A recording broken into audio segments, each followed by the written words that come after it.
These are some exercises in chapter 6.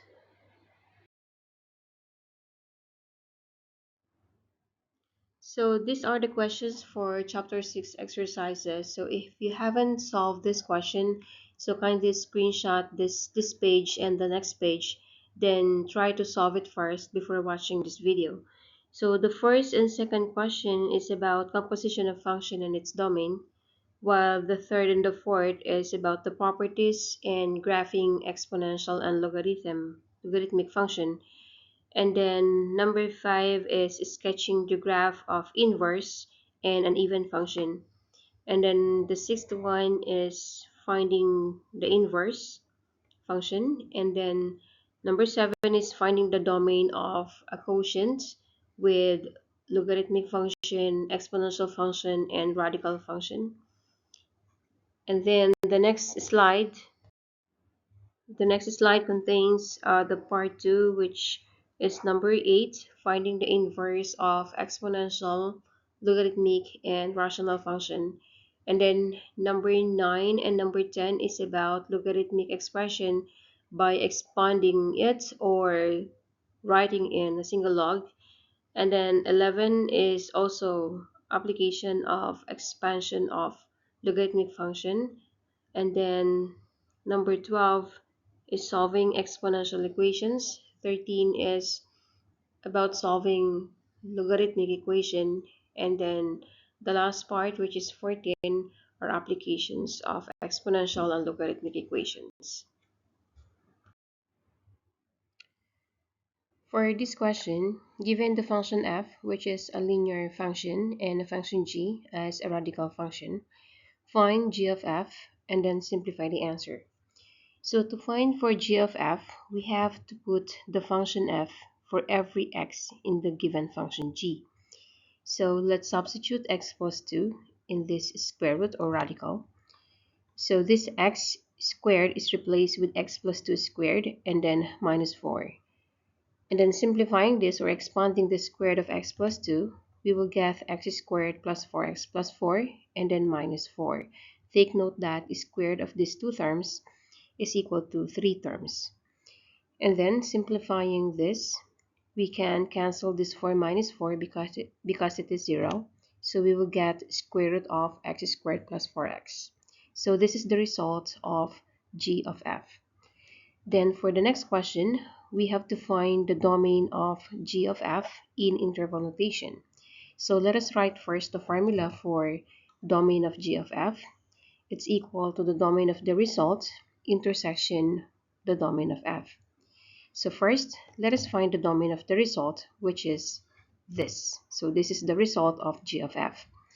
So since this is under the root, we will apply the domain rule under the radical, under the square root. And we know that when the given is under the root, this expression x squared plus 4x should be greater than or equal to 0. And then we can factor this as x times x plus 4 is greater than or equal to 0. And this inequality is called quadratic inequality. So the product of these two must be positive, and there are two cases. These two are positive if both of them positive and both of them negative. So that's why we can use the sign analysis here. So in doing the sign analysis, so we have to get the zeros of x and x plus 4, which are 0 and negative 4. So we will start first with negative 4 because negative 4 is smaller than 0. And then we put as a close point because the zeros are included because of this equal sign. And then, so to do the sign analysis, so we will start selecting a number here on the right of 0, which is 1. So place 1 in the given function f, which is x and x plus 4. So this is 1 times 1 plus 4, which will give us a positive value. So this side is a positive.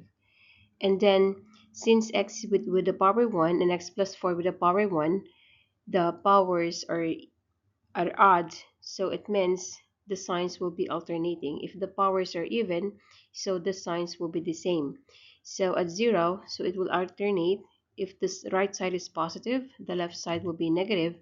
And on negative 4, since we have an odd power here in x plus 4, so if the left side is negative, then no, sorry, if the right side is negative, then the left side will be a positive. So it's alternating sign. So here, what we want is that the product of these two must be a positive. So it means it's positive on the right side of 0 and on the left side of -4.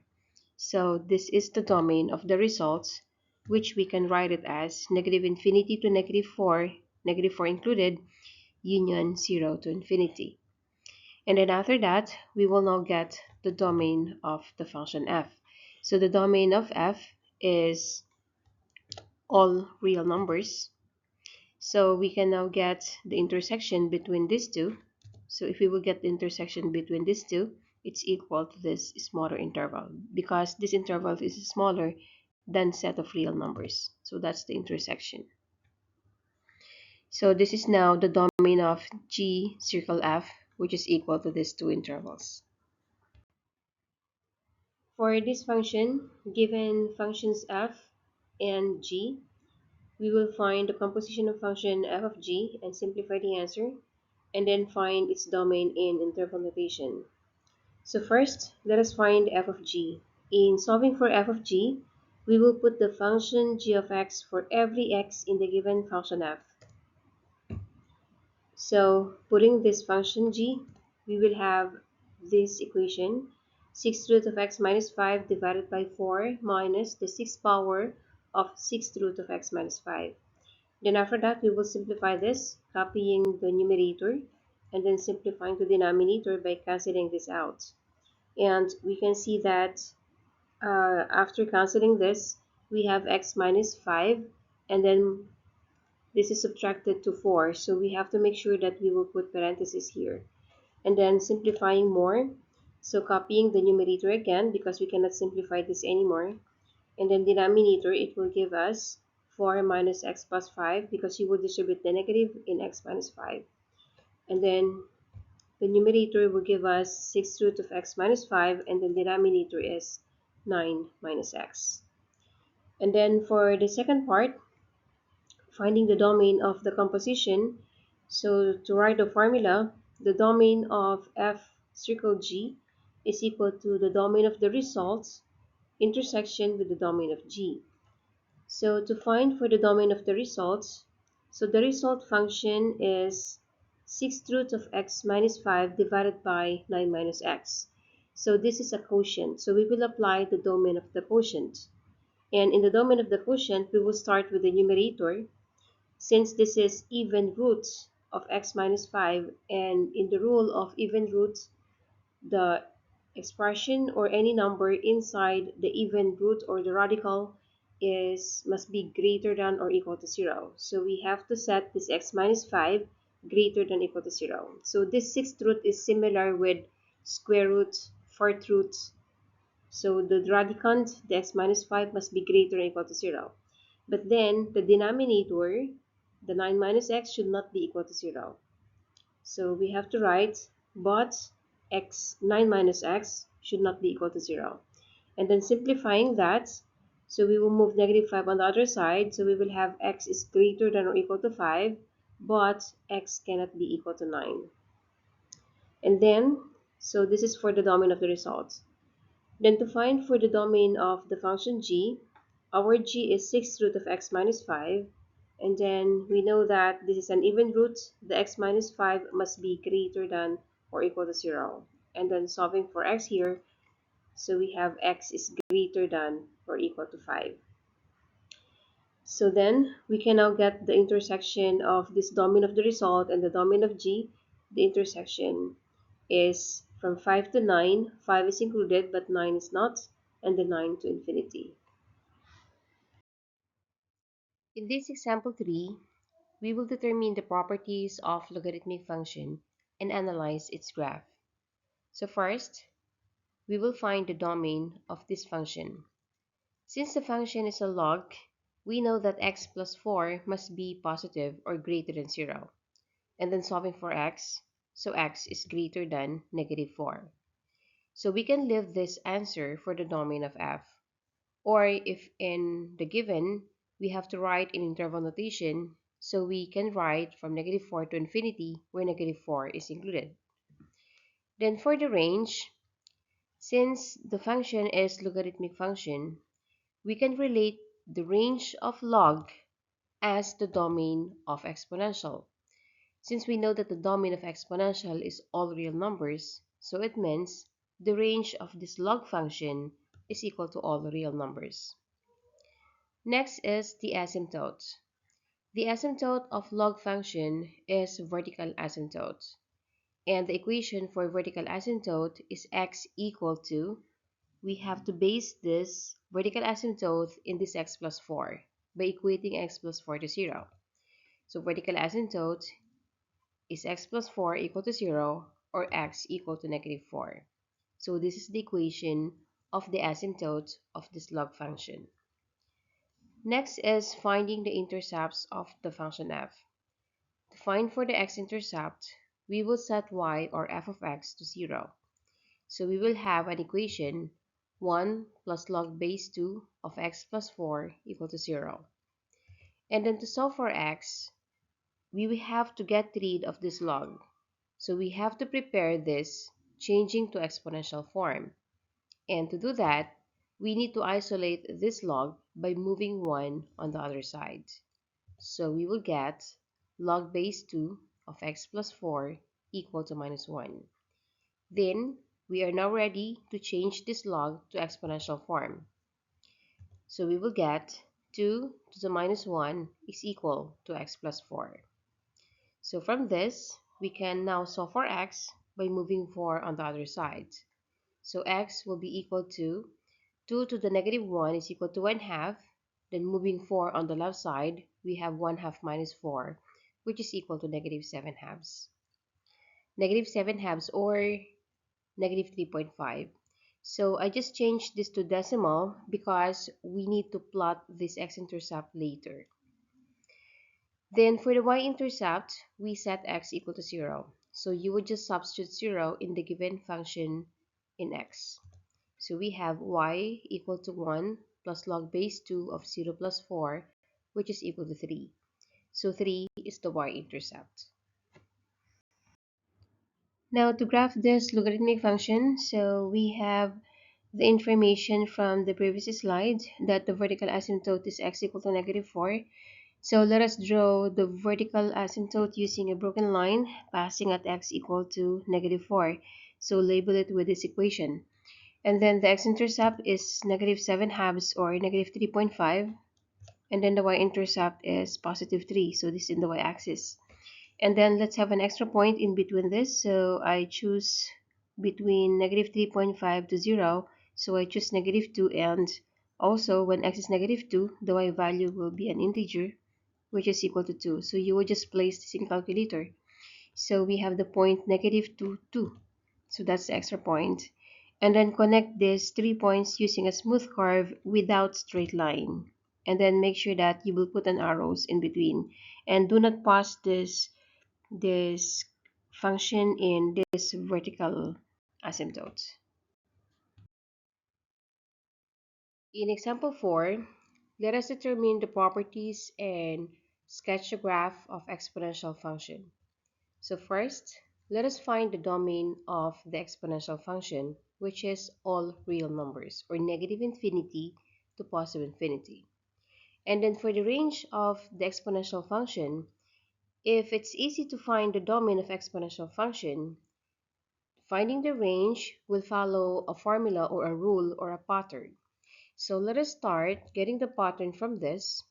Since the exponential 3 to the 1 minus x is multiplied with negative, so the range is from negative infinity up to, and then you will base the right side or the endpoint on the right side from this vertical shift, which is 2.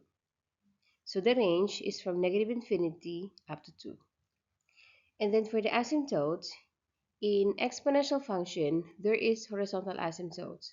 And the equation for horizontal asymptote is y equal to 2. So you will base on this vertical shift. Next is finding the intercepts of the function f. So to find for the x-intercept, we will set y equal to 0 or setting f of x to 0. So we will have the equation 2 minus 3 to the 1 minus x equal to 0. And then solving for x, we need to prepare to change this to logarithmic form, and we need to isolate this 3 to the 1 minus x. So isolating this exponential 3 to the 1 minus x, we have to move this on the other side to make it positive. So we will get the equation 3 to the 1 minus x is equal to 2. Make sure that before changing this to logarithmic form, this 3 to the 1 minus x is multiplied with a positive. And then, so now we are ready to change this to logarithmic form. So changing to logarithmic form, so it is written as log base 3 of 2, which is equal to 1 minus x. So this is the logarithmic form of this exponential. And then solving for x, so we can move this negative x on the left side and this log of 2 to the base 3 on the other side. So we will get x is equal to 1 minus log base 3 of 2. And then, so this is the exact value of the x-intercept. And we need to approximate this since we need to plot this in graphing. So x is approximately 0.37. So we round off to 2 decimal places. So this is the x-intercept. And then for the y-intercept, we set x equal to 0. So by putting 0 in x in the given function, so we will get y equal to 2 minus 3 to the 1 minus 0 is 1, which is equal to 2 minus 3 is a negative 1. So negative 1 is the y-intercept.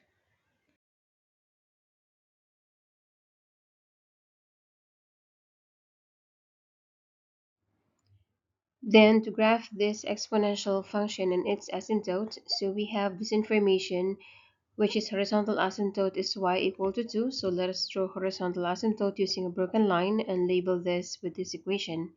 And then the x-intercept, so we approximate this as 0.37. So this is 0.37. And then the y-intercept is negative 1, negative 1. And let's have an extra point. Since this is very small, from 0 to 0.37, so I will choose an x value at this part, and I choose the x value to be positive 1. So when x is equal to 1, so we substitute 1 in the value of x, and we can get the y value which is equal to 1. So then connect these 3 points using a smooth curve asymptotic to this horizontal line, and make sure you will not connect this using straight line. So, and then put the arrows on endpoints. So this is the graph of the function and its asymptote. The next question is, we have to sketch the graph of the following. So for the first part, so we have to graph the inverse given the graph of the function f. And this graph is a smooth curve and with horizontal asymptote. So it looks like this is the graph of exponential function. So meaning we have to graph the inverse of exponential, which is logarithmic function. So first, this horizontal asymptote with y equal to 2. The inverse of that will be a vertical asymptote, which is with equation x equal to 2. So take note that the horizontal is y equal to 2, then it becomes vertical asymptote, which is x equal to 2.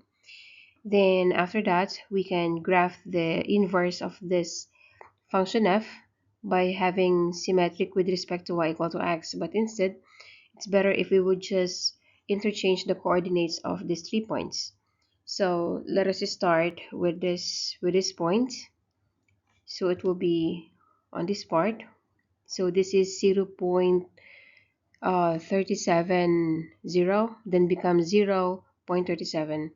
And then after that is the second point that we will interchange is this y-intercept, which is 0 minus 1 will become x-intercept, which is negative 1, 0. And then this point 1, 1 will be the same point 1, 1. And then we will connect this using a smooth curve and asymptotic to this vertical asymptote. So this is the graph of its inverse. Then for the second part, we have the graph of the function f. which is given here, and it says the graph of function f is an even function. So we have to complete its graph because when you see even function, it has a symmetry with respect to y-axis. So it means we have to reflect this to complete the graph of f. We have to reflect this across the y-axis. So here we will start with the origin. So the graph will also be origin, and then this 1, 1 will become negative 1, 1 reflected on the y-axis, and this point 4, 2 will be negative 4, 2. And then we'll connect this using a smooth curve similar to the right side. So now your function f is an even function because there's a symmetry with y-axis. In this problem, if the graph of f inverse lies in quadrant 1, then in which quadrant does the graph of f lie? So this question can be used by this theorem. The graph of a one-to-one function f and its inverse function are symmetric with respect to the line y equal to x. So let us graph the line y equal to x, and then let's have an example when there's a graph of f inverse that lies in quadrant 1. So an example is a point, which is this. And then we can find the inverse of this, which is symmetric with respect to this line. So this point has coordinates 2, 5. So the inverse is 5, 2. So this is the function f. So we can see that if the graph of f inverse is in the first quadrant, its function is also in the first quadrant. Now, we can extend this example or to this question to another quadrant, like for example, quadrant 2, 3, or 4. So let's start with quadrant 3. When the f inverse is in quadrant 3, or the function is in quadrant 3, then its inverse is also in quadrant 3. And then if the function or inverse is in quadrant 2, like this, and then symmetric with respect to y equal to x, so you can create its inverse or the function f in quadrant 4. And the other way, when we have a graph in quadrant 4, its inverse will be in quadrant 2. In this question is about finding the domain of the function. So for the first function, we have a quotient of log of x squared plus 1 over 2 to the x minus 4. And then for the second function is the quotient of log of x plus 4 divided by square root of x minus 3. So since we can see a logarithmic function and exponential function in the quotient, so let us recall the domain of exponential, which is all real numbers, and the domain of logarithmic function like log x with the base a, its domain is x greater than 0, or this expression or this function must be positive. So to start with, so in this first function, we will apply the rule in finding the domain of f over g. And the rule in finding the domain of f over g is that the domain of f intersection with the domain of g minus any number x such that g of x is equal to 0. So to follow this, we will start finding the domain of the numerator, which is the f. So the log of x squared plus 1 for this log, so since it's a logarithmic function, then we know that the domain must be greater than 0. So this x squared plus 1 must be greater than 0. And this x squared plus 1 greater than 0 is a quadratic inequality. So instead of you will use sign analysis here, we will just understand the concept of this x squared plus 1 since we cannot factor this. We cannot factor this x squared plus 1. So if we will move 1 on the other side, so we will have x squared is greater than minus 1. And we can see here that for any x values here, whether it's 0, positive number, or negative number, if you will square it will always give us a positive number. So positive number is always greater than negative 1. So it means that the x here must be all real numbers. So we can put any number here and this logarithmic function will be defined. So that is for the numerator. Now for the denominator, since 2 to the x minus 4 is an exponential, means it's all real numbers. But then this 2 to the x minus 4 is in the denominator, and we said the denominator cannot be 0. So it means for 2 to the x minus 4, we should this should not be equal to 0 because since this 2 to the x minus 4 is in the denominator. So if we will solve this exponential equation, so 2 to the x is equal to 4, we're moving negative 4 on the other side, and then we can change this 4 with 2 squared. So this expressions are equal since they have the same basis, so we will equate the powers. So x cannot be equal to 2. So now we will get the intersection of this. X is an element of all real numbers, but then x cannot be 2. So meaning the domain of this function f is from negative infinity to positive 2, not including 2, union from 2 to infinity. So this represents all real numbers except 2. And then for the next question, we have a quotient again. So applying the rule, the same rule, which is this. So let's start with the numerator. And the numerator is a logarithmic function again. So here, this x plus 4 must be greater than 0. So let's start from there. So we put that x plus 4 must be greater than 0. And to solve this, we move positive 4 on the other side. So since we have a linear inequality, so x must be greater than negative 4. So this is the domain for the numerator. Now for the denominator is under the root, square root of x minus 3. And we know if it's under the root or even root, this x minus 3 must be greater than or equal to 0. But then, since this is in the denominator, that cannot be equal to 0. So we have to remove the equal sign. So we will just set that x minus 3 is greater than 0. And to solve this, move negative 3 on the other side. So we got x greater than 3. And then after that, so we can now get the intersection of these two. So let us plot negative 4 and a positive 3. So when we say x greater than negative 4, so it's from negative 4 up to infinity, not including negative 4. And when we say x greater than 3, so it is 3 to infinity. Since we will get the intersection of these two, so the intersection is this area or this portion with pink and blue, which is 3 to infinity. So that is the domain of the function f. From 3 to infinity, 3 is not included.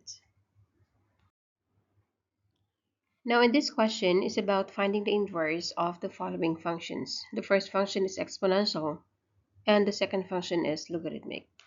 So for step 1, we will replace f of x by y. So the equation will be like this.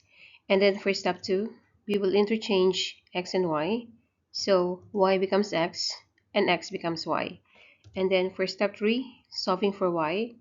And to solve for y, we have to prepare to change this exponential to logarithmic form. And to do that, we have to isolate 3 to the 1 minus y, and this must be positive. So we have to move or transpose this negative 3 to the 1 minus y on the left side and this x on the right side. So we will get this. So now, since this exponential 3 to the 1 minus y is already positive and isolated, then we can now change to logarithmic form. So to change to logarithmic form, so we will take the log of this 2 minus x to the base 3 is equal to this power, which is 1 minus y. And we can now solve for y by moving negative y on the left side and moving the log function on the right. So y is equal to 1 minus log base 3 of 2 minus x. And then the last step is to change the y into f inverse notation. So this is the inverse of the function f. For the second problem, which is logarithmic function, so let's start again. The first step is to replace f of x by y, and then to interchange the x and the y, and then solving for y. And to solve for y, since y is with the log function, so we have to get rid of the log by preparing to change this log to exponential. And to do that, we have to isolate and make this log as a positive. Since it's already positive, so just isolate this by moving 1 on the other side. So we will have log base 2 of y plus 4 is equal to x minus 1. So we are ready to change to exponential form. Start with the base 2 then to the power x minus 1, the answer is y plus 4. So that's how you will write to exponential form. And then we can finally solve for y by moving 4 on the other side. So we will get this. And then lastly, the final step is to replace y by f inverse notation. So this is the inverse function of the function f. Now for the second part of this question, the given function in B is a rational function. So using step 1, replacing f of x by y, so we replace this function f of x by y. And then for step 2, interchanging x and y, so this y will be x and x will be y. And then step 3, we're solving for y by cross multiplication. So if we cross multiply this equation, so it will give us x times y minus 1 and then equal to 2y plus 1. So since we are solving for y here and y is present on the right side and on the left side, so let us open the brackets here. So it will give us xy minus x equal to 2y plus y. And then isolating the terms with y on the left side, so we will move 2y on the left and moving negative x on the right side. So xy minus 2y is equal to x plus 1. And then isolating the y, let's factor this out. So factoring out the y, so the other factor is x minus 2, which is equal to x plus 1. And then now we can be able to solve for y by dividing both sides with x minus 2. So it will give us y equal to x plus 1 over x minus 2. And then for the last step, replacing y by f inverse notation. So f inverse of f is equal to x plus 1 over x minus 2. So this is the answer for the first question. And then now we will find the range of f, and as we said, it's easier to relate this as the domain of its inverse. So range of f is equal to the domain of f inverse, and looking back at f inverse, we can find the domain here since this rational function, and any rational function, the denominator cannot be 0. So here, the domain would give us all real numbers except 2 because the value of x that makes this 0 is 2. So that is also the range of the function f, all real numbers except 2. And then to find the range of f inverse, we will equate it to the domain of the function f. And since the function f is a rational function, here we know that x minus 1 cannot be 0 or x cannot be 1. So the domain of f, which is equal to the range of f inverse, is all real numbers except 1. Now next problem is write the logarithmic expressions as a sum or difference of logarithms and express all powers as factors, then simplify the answer. So here what we ask to do is to expand this logarithm. So we can expand this by writing all the expressions in numerators with positive ln and all the expressions in denominators with negative ln. Since we know that when you have a product, you will get a sum of ln, and when you have a quotient, you will have a difference of ln. So we will expand this as ln of x squared plus ln of x plus 2, and then minus ln of e to the 2x. So as we can see here, so all expressions in numerators with positive ln and denominator with negative ln. And then to continue, since we need to express all powers as factor, so ln of x squared, we can change this power as a coefficient, applying the power property. And then for the second term, we will just copy as it is because we cannot expand this anymore. You cannot distribute ln to x plus 2 because there's no ln of the sum. What we have is ln of the product. And then after that, this last term can be simplified because we have a ln and we have a base e. We know that ln is log base e, and this expression is also base e. So we can change this ln to log base e of e to the 2x, so we can have we can see here that there's a property that when they have the same basis, the answer is this power, which is equal to 2x. So that is how you will expand. And then for the next question, we have to write each logarithmic expression as a single logarithm and simplify the answer. So here we have to make sure that before we write this into one log, we have to make sure that the coefficients of any log here is 1. So meaning what we can do on the first term is to put this coefficient 1/4 as a power of x, so using power property.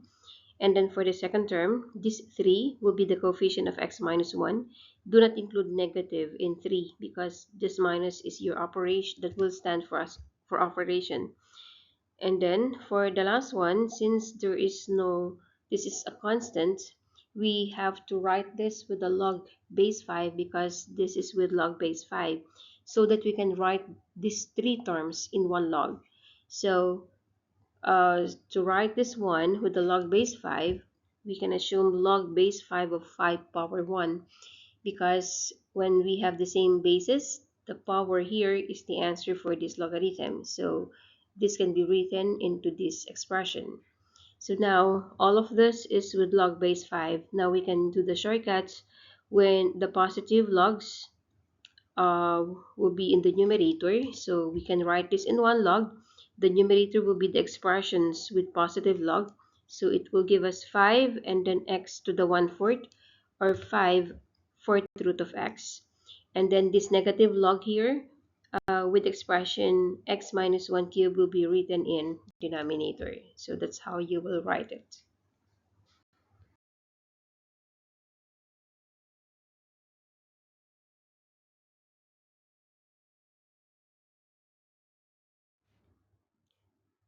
Now in this problem, this is about expanding the logarithms, and the question is let ln of a equal to 2 and ln of b is equal to 4, then find the value of the following. Take note, don't solve for a and b using calculator here. So let's find the value of this ln of this expression. So first, to be able to have ln a and ln b, so we have to expand this. So this is equal to ln of square root of e plus ln of a squared and then minus ln of b cubed. So as we know, all the expressions in numerator with positive ln and denominators with minus ln. Then after that, we can simplify this first term since we have a square root of e.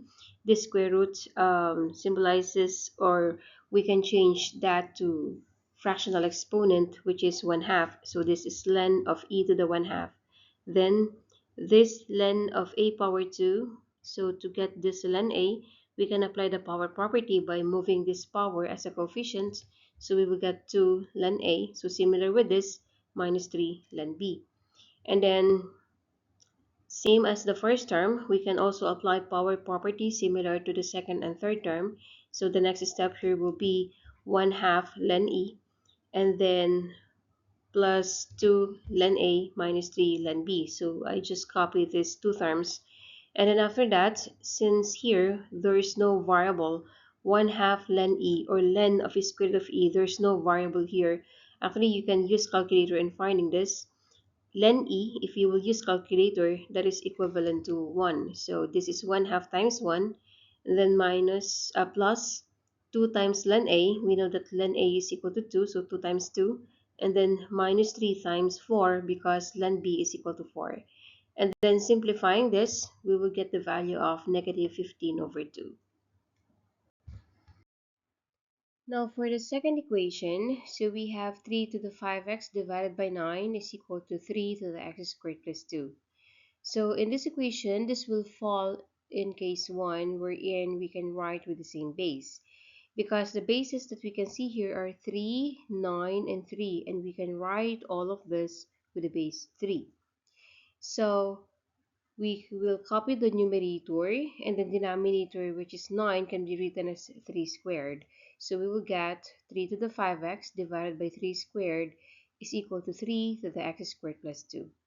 And then after that, this left side expression, since they have the same basis, what we're going to do is when we are dividing with the same base, we will subtract the powers. So the left side will be 3 to the 5x minus 2, then equal to, just copy the right side. And now in this equation, since they now have the same basis, so this equation is equal only if the powers are equal. So we would just took out the power. So 5x minus 2 is equal to x squared plus 2. So this equation is a quadratic equation, and as we know, when solving quadratic equation, we have to equate to 0. So equating this equation to 0, we will get x squared, then move this 5x on the other side, and move this negative 2 on the other side. So we will get x squared minus 5x plus 4, because 2 plus 2 is equal to 4. Now, factoring this quadratic equation, we can get the factors x minus 1 and x minus 4 equal to 0. And make sure once you factor them, so you can multiply this to make sure that the product is correct. Now, these two equate both of this to 0 to get x is equal to 1 and x equal to 4. So since there is no, we cannot see any restriction in this exponential equation, so we can say this 1 and 4 are solutions if there's no mistakes in our solution here.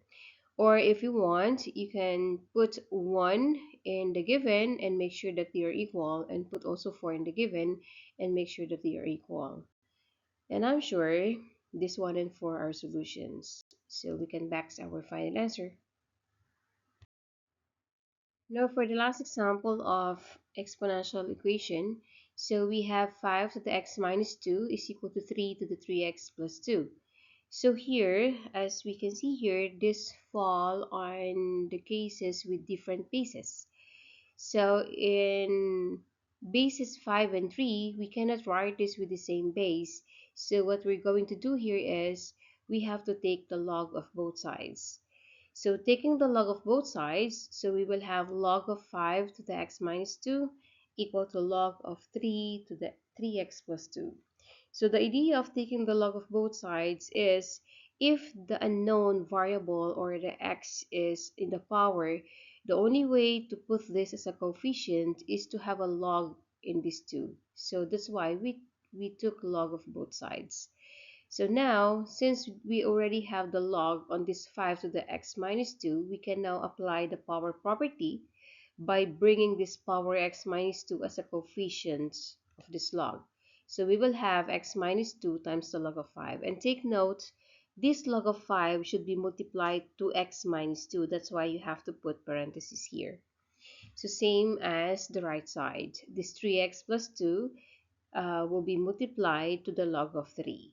So you will also put parentheses here. Then after that, let us open the bracket since we're solving for x here. So the left side will be log 5 times x, which is x log 5, and then minus 2 log 5 equal to 3x log 3, and then plus 2 log 3. Then after that, I highlighted these two terms because these two terms are with x term. So meaning you have to isolate this on one side or move all this in one side and no x term on the other side. So we will get this. And I still highlighted the x because this x is already on one side, but it is in these two terms. So what we're going to do is we have to factor out or isolate this x. So factoring out x, so the other factor is this, which is equal to this right side of the equation. Now to be able to solve for x, you have to divide both sides by this binomial here, by this expression. So the value of x will be copying the right side divided by the coefficient of x. So you will just copy this in the denominator. So this is the value of x. And to be able to check if your answer is correct or there's no mistake in your solution, what you can do is you can put this in calculator and try to approximate that and substitute in the given and make sure that they are equal or approximately equal. But checking is not required here in exponential equation. So the next example of logarithmic equation is this given, and as we can see here, there are two ln on the left side and one ln on the other side. So it is okay if we would just keep this ln of x on the other side, and on the left side, just make sure that we will write this as a single logarithm. So since this is a minus or difference of len, so this is a quotient property, which is len of x plus 6 divided by x minus 4 equal to the right side, which is len of x. And now this two len, so there's only one len on the other side and len on the right side. So it means to say this equation is equal only if these two expressions are equal. So we now have x plus 6 divided by x minus 4 equal to x, which is a rational equation. And to solve for this rational equation, so we are going to cross multiply. So in cross multiplying, so we will multiply x by x minus 4 and x plus 6 by 1. So we will get this equation. And as we can see here, if you will expand the left side, this equation is a quadratic equation and we need to equate to 0. So as we expand this or multiply this x to x minus 4, let us equate to 0. So we will get x squared minus 4x, and then moving x on the left side, we will have minus x, and moving 6 on the right side, on the left side, we will get minus 6. Now simplifying this is x squared minus 5x minus 6 equal to 0. And then factoring this quadratic equation, we will get the factors x minus 6 and x plus 1 as the factors. But make sure that the product is equal to this polynomial. So now, if you will equate this x minus 6 to 0 and x plus 1 to 0, we will get the two values, which are 6 and a minus 1. And since this is a logarithmic equation, checking is required to show. So first, when x is 6, and substituting the 6 in the given, so we will get len 12 minus len 2 is it equal to 6. If you will evaluate the left side, this is len 6 is also equal to the right side, which is len 6. Means this x, which is equal to 6, we have to accept this as a solution. And then for x equal to minus 1, so let us substitute again this minus 1 in the given. So we will get this. So len of 5 and then minus len of negative 5. As you can see here, the second term is undefined and the right side is also undefined. So it means to say we cannot prove this that they are equal. So we can say that this negative 1 as the value of x, we have to reject this as a solution. So therefore, the only solution of this logarithmic equation is x equal to 6. Now for the last part is a real life application. So the first application, so let us read. If 3,000 Qatar is deposited in a savings account, paying 3% a year compounded continuously, how much will you have in the account in 7 years? Round off the answer in two decimal places. So in a problem with a compound continuous interest, so we are going to use or always use the formula A, which is equal to P e to the RT. A is the amount of the money after the interest, and P is the principal amount or the initial money deposited, and E is the Euler's number, which is approximately equal to 2.721. And then R is the rate or the percentage, and T is number of years. So here in the given, I already put this in colored according to this formula. This P is the principal amount, which is 3,000, and this 3% here is for the rate, and we can write this 3% as 0.03, and the T here is this red, which is 7 years. So the question here is, how much will you have? So meaning, what is this final amount? So following this formula, and you have to memorize this, we will have A, which is equal to 3,000, E to the power 0.03 times 7, and then you would just put this in calculator, and the answer into decimal places will be 3,701.03 catareals. So this is the answer for this question number 1. And then this question number 2, since this problem is about compounded continuously interest again, so we're going to use the same formula. And as you can see here, I already put a color in according to this formula. So this 5,000 is the principal amount. This 4% here is the rate, interest. And this red here is how many years, meaning this t is unknown. And uh, how much will it take for the amount to grow to double? So this final amount should be double of this initial amount. So your money deposited is 5,000, and if you want to make it double, so meaning it should be 10,000. So the A here is the double of 5,000, which is 10,000. So if you will substitute in the formula, so A is 10,000, B is 5,000, then E to the power 0.04 because of this 4% times t. Since this equation is an exponential equation and the unknown is in the power, so meaning we can change this into log form. But before doing that, we have to make sure that the coefficient of this exponential e to the power 0.04t is 1. So we need to get rid of this 5,000. So what we're going to do here is to divide both sides by 5,000. So the left side will be equal to 2 and equal to e to the 0.04t. Now it's ready to change to logarithmic form by getting log base e, or we can write as len of 2 is equal to 0.04t. And then to solve for t, if you cannot understand this part, so try to write log of 2 to the base e is equal to this, and we know that log to the base e is len. So now if in this equation, if we are solving for t, you have to divide both sides by 0.04. So you will get len of 2 divided by 0.04, which is approximately 17 years. As you can see here, the required final answer must be rounded off to the nearest year. So you can try this in calculator and you will round off to 17. So t is approximately 17 years.